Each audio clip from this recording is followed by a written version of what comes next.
Hi, my name's Cassandra Kelly and I'm Joint CEO of Pottinger, the global advisory firm. For me, it really does start with your family life, and I had a mother and a father who were both very bright, but who didn't come from what I would call a very privileged background. My mother's immigrant family came and started a milk bar, they used to call them, in Bathurst. And my father came from a very working class family as well. So I ended up with a teacher and a policeman, and I sort of looked at my mother. My mother's mother was very insistent on great education, so actually in the high school years they sent my mother to Sydney to go to a school here called Queenwood, and Mum lived with another family so that she could get a good education, and she won what was called a Commonwealth Scholarship. But that's really where I think I saw what happens when you lose a guide or a mentor, and Mum's mother passed away when she was only 18. And so when she had this scholarship to go to university or to use on really anything she wanted at the time at university, Mum didn't take that up because she lost the guiding light in her life. She lost that influence. So I think that makes a lot of sense then, that Mum's put a lot into her children, and my father as well, on the front of education, and also reminding us that there are things that we can achieve, that there's a lot that's possible. And so I think that's a really important starting point for me, which is really in the family life and the influence that I had there, with people telling me that the world was really out there for me to explore and make a contribution and make a mark. I'd heard my mother, I'd heard women around me talk about diversity and equality, and I had just assumed that, naively, that was of course what the world wanted, and we were all charging off in that direction. So that I kept turning up, and yes, I could see no women around me, but that's okay, because eventually that would change. So I think originally, I didn't believe that we wouldn't get there, but it didn't take me very long to realise that statistically this wasn't going to happen, because there were not enough people who really wanted 50-50 or 40-60, whatever numbers you want to read, that didn't really want a decent representation of men and women in the senior roles. And then I started to realise that we were going to have to probably interrupt the system and do something more disruptive. So I think one of the things that's really important to understand about Pottinger is, we started with a view to provide great advice by having great people and a diverse workforce, and that's across areas of study, as well as it is obviously gender and ethnicity. So that was our starting point. And the wonderful thing in our business is that through the revenue that you make, you can actually use some of that for good. And so it was a commitment we made at the very beginning to ensure that we were very philanthropic in our behaviour, and to ensure that anyone that we hired here supported the philanthropic aims and themselves were generous spirited people. So over the last decade, we've really made two very substantial global commitments. One has been to women and girls and bettering the lives of women and girls, and the other has been really to environmental stewardship, climate change and sustainability issues. So we've used those 2 points, and we spend a lot of time, resources and financial resources to make our contribution globally in those two specific areas. We need men and women at the table because we need, particularly at this point in time, so if we set the equity issue aside and the fact and fairness, we are operating in a world that is increasingly complex, and the only way that we can navigate the complexity in order to seek the opportunity and to really prosper is to have the very best combined minds around the table helping us to do so. And simply those very best minds don't live within just 50% of the population. I believe, and I think others believe, that in fact there are some women out there with very great minds. So I would like us to look at the whole pool of talent, and from that whole pool of talent select the very best people, which means we need men and women represented around the table.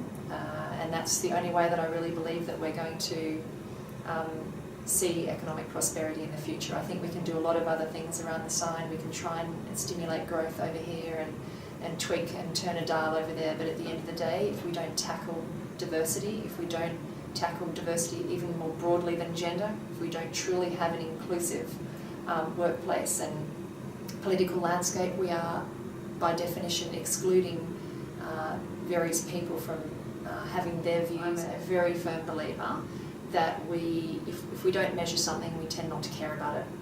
Or putting it another, if we care about it, we measure it. And so, for me, if you look at the numbers simply don't lie. The numbers have been there for us all to see. You can measure it. You can measure women in various levels. You can measure diversity more broadly and see that we are not doing well. The numbers are unacceptable, and so for me, measurement allows you to keep it real and allows you to look beyond that and say, okay, we know the numbers are bad, so let's focus a discussion on when do we want to see this improved and how are we going to get there, rather than arguing and debating whether or not the numbers are good or bad. We know the numbers are not good. Pottinger Analytics just recently launched the Pottinger Index, and we're focusing initially on the Equality Day. So again that we can focus the debate on when is it that you would like to get where. Let's actually put a date. Let's draw a line in the sand and say by X date we would like to see Y% of diversity or women represented at the board level. We've started there. And I think for us it really just helps to cut through some of the discussion that's going on and also just highlight how shocking it really is. If you look at the ASX 200 as one of the first indices we've looked at, then there is almost no chance of us ever reaching a diverse representation on boards. In fact, the likelihood of us even getting to 25% is very low. So I think when you start looking at those numbers and then you say, well then that's unacceptable, it allows people to go, okay, that is unacceptable, what are we going to do about it? And what is the right number and by when? And what do we need to do to ensure that we get? Glass elevator is something that a colleague of mine, Olivia Lodwick, and I put together. Sitting down one day, we read various management consulting reports about where women were falling out of the workplace, and statistically they were falling out at indirect report to CEO. And this is really a tragedy. Right at the point when you would imagine they've got some wisdom and expertise and the very talent that we're looking to keep, they're leaving the workforce.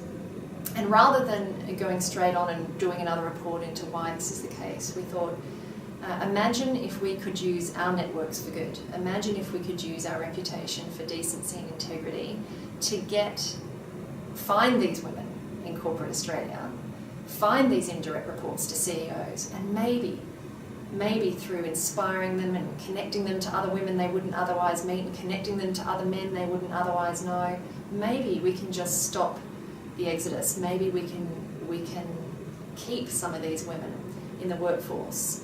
And so it was really a very simple starting point, but the ripple effect has been huge and it's impacted now thousands of people. So it's something that we're really proud of. Diversity wasn't a topic for discussion really at the B20.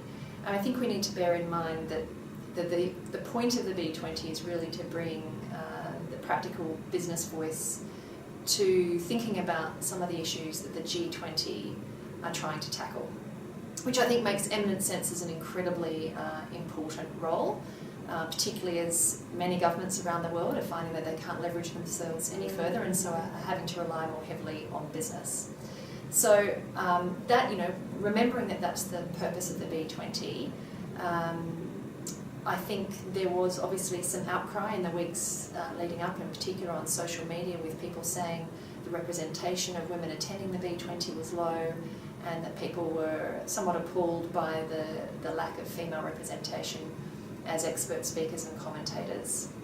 And that there was some commentary that the only slots that the women got were to mediate a panel.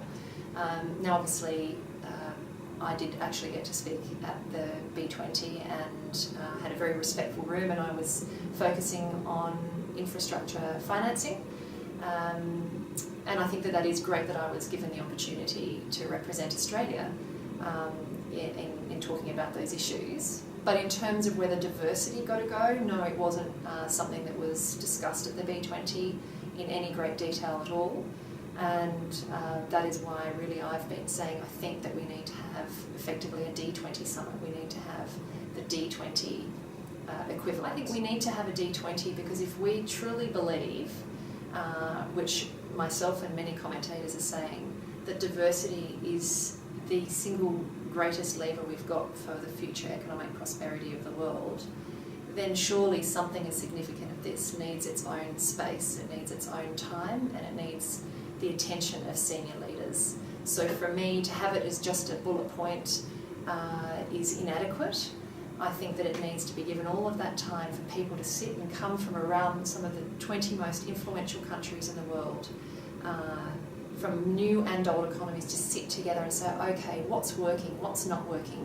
Do we really believe that this is as important as so many people are saying? And if we do, what are the recommendations we can actually come up with, just like we do on any other growth initiative or any other initiatives on the G20 and the B20 format?